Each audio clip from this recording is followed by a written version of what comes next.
ৰাষ্ট্ৰীয় ঘাইপথেৰে যাতায়াত কৰা পথচাৰীসকল সাৱধান হওক। যিকোনো মুহূৰ্তত সংঘটিত হ'ব পাৰে ভয়ংকৰ দুৰ্ঘটনা। ৰাষ্ট্ৰীয় ঘাইপথ প্ৰাধিকৰণে পাতিছে মৰণ ফাণ্ড। চিমপ্লেক্স নামৰ প্ৰতিষ্ঠানটোৱে নিবিদা লাভ কৰি কলিয়াবৰৰ মিছাত নিৰ্মাণ কৰিছিল এখন দলং। সেই দলঙৰ এটা মূৰত মেলিছে বৃহৎ ফাট। তাৰ পাছতে চিন্তিত হৈ পৰিছে স্থানীয় ৰাইজ। ভয়ংকৰ দুৰ্ঘটনা সংঘটিত নোহোৱাৰ আগতে দলংখনৰ ফাট মেলা অংশ নিৰ্মূল কৰিবলৈ চৰকাৰক আহ্বান স্থানীয় ৰাইজৰ।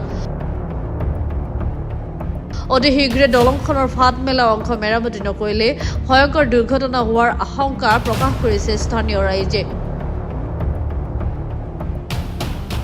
এক প্ৰকাৰ ক'বলৈ গ'লে সকলোৱে এই পথেদি ৰাষ্ট্ৰীয় ঘাইপথ এইটো এইফালেদি অহা যোৱা কৰোঁতে সকলোৱে এইটো নিশ্চয় চকুত পৰিছে, প্ৰশাসনৰো চকুত পৰিছে।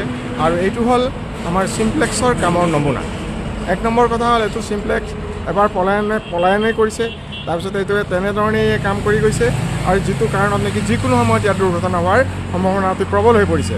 আৰু গতিকে মই ৰাইজক অনুৰোধ ৰাইজে সচেতন ৰাইজ হিচাপে আমি মই এইটোৱেই কামনা কৰোঁ আৰু চৰকাৰৰ প্ৰতি এইটোৱেই দৃষ্টি আকৰ্ষণ কৰিছোঁ যে যিকোনো এটা দুৰ্ঘটনা হোৱাৰ আগতে ইয়াৰ উচিত পদক্ষেপ লওক, নহ'লে যিকোনো মুহূৰ্তত ইয়াত যিকোনো যান বাহন দুৰ্ঘটনা হোৱাৰ প্ৰবল সম্ভাৱনা আছে।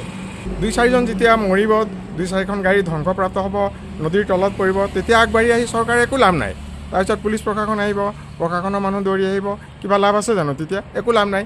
গতিকে এতিয়া সময় থাকোঁতেই চৰকাৰ তথা কোম্পানীক কৈতো লাভেই নাই। চিমপ্লেক্সটোৱে পলালে, ইয়াত আধা কাম কৰি পেলাই যি কৰিছেই। গতিকে চৰকাৰৰ প্ৰতি এইটোৱেই অনুৰোধ আৰু বিশেষকৈ আমাৰ মাননীয় মুখ্যমন্ত্ৰী হিমন্ত বিশ্ব শৰ্মাৰ প্ৰতি এইটোৱেই অনুৰোধ যে অতি সোনকালে ইয়াৰ ব্যৱস্থা নকৰিলে ইয়াৰ পৰিণাম ভয়ংকৰ হোৱাৰ সম্ভাৱনা আছে। আৰু ইয়াৰ যিখিনি মাজেদি দেখিব আপোনালোকে চালে মানে ইয়াৰ ৰডখিনি নতুনকৈ নিৰ্মাণ কৰা এখন দলঙৰ ইয়াৰ ৰডখিনি ওপৰলৈ ওলাই গৈছে। ইয়াত চাইকল আৰোহীৰো ইয়াত মানে দুৰ্ঘটনা ঘটাৰ সম্ভাৱনা আছে। কাৰণ এই বাটেদি উজনি নামনিৰ গোটেই যাতায়াত। গতিকে এই বিষয়ে বেছি বহলাই কৈ লাভ নাই। গতিকে আপোনালোকে চৰকাৰে ইয়াৰ বিহিত ব্যৱস্থা অতি জৰুৰীভাৱে লোৱাটো অতি প্ৰয়োজন হৈ পৰিছে।